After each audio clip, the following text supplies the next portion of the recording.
And now, your Citrus TV Sports Report. Breaking news, good evening, I'm Jake Marsh with sports. This time last week, Syracuse basketball was celebrating a spot in the Sweet 16. Today, the Orange's season is over, and one of the top recruits in a school history has decommitted. Darius Baisley has chosen to forego the chance to play at SU and will enter the NBA G League in the fall. This news broke just a couple of hours ago. Here's what Baisley said to Yahoo Sports. He's the first player to make the rare jump from high school to the G League, and you see it right there. He's committed to this move and isn't taking the decision lightly.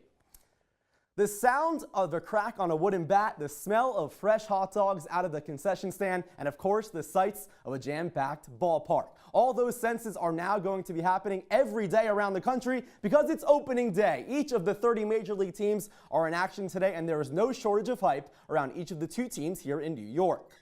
It's the Yankees' debut for Giancarlo Stanton, the reigning home run king. Yeah, that guy. As the Bombers head north of the border to kick things off against the Blue Jays. And would you believe it? The big man went deep in his first at-bat, donning a new uniform. A blast to right field gave the Yanks a 2-0 lead, and it's now 5-0 New York in the 7th. Meanwhile, the Mets are off to a hot start in 2018. The Amazons took care of the Cardinals 9-4 at Citi Field today. It was a nice start for ace Noah Syndergaard on the mound. Thor threw 6 innings and fanned 10 batters. New York used small ball to its benefit, using 4 consecutive hits in the bottom 5th of the 5th to put up a 5 spot.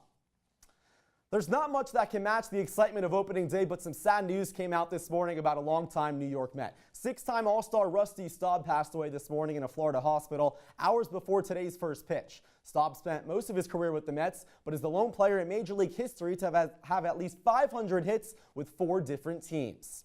Here on the Hill, despite an up-and-down ride in the 2018 lacrosse season so far, Syracuse still controls its own destiny in the ACC. After pulling out 2 victories on the road in conference play, the Orange sits in first place with 2 more tilts against ACC foes. Up next, Notre Dame, and head coach John Desko can reach a milestone against the Fighting Irish by picking up his 900th career victory.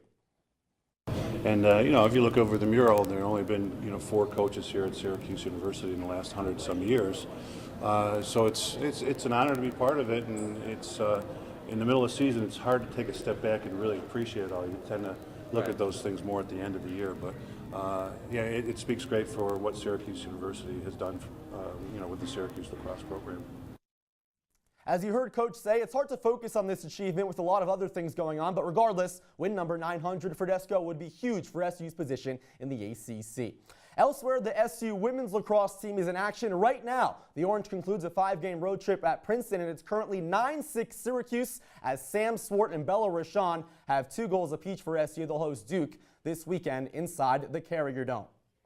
Finally, the Naismith Basketball Hall of Fame has some new members. Jason Kidd, Steve Nash, and Grant Hill are among those joining the class of 2018 and as a part of the sport's biggest honor. Kidd and Nash ranked 2nd and 3rd respectively in career assists.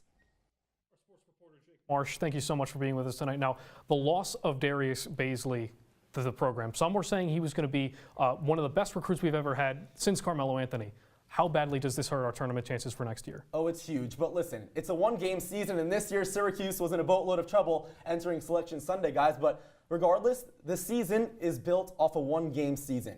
Everything is judged on how you do in March Madness. So if Syracuse can squeeze in, who knows, maybe another run is in store. Thanks so much, Jake. And we'll be right back here on Citrus TV News Live at 6.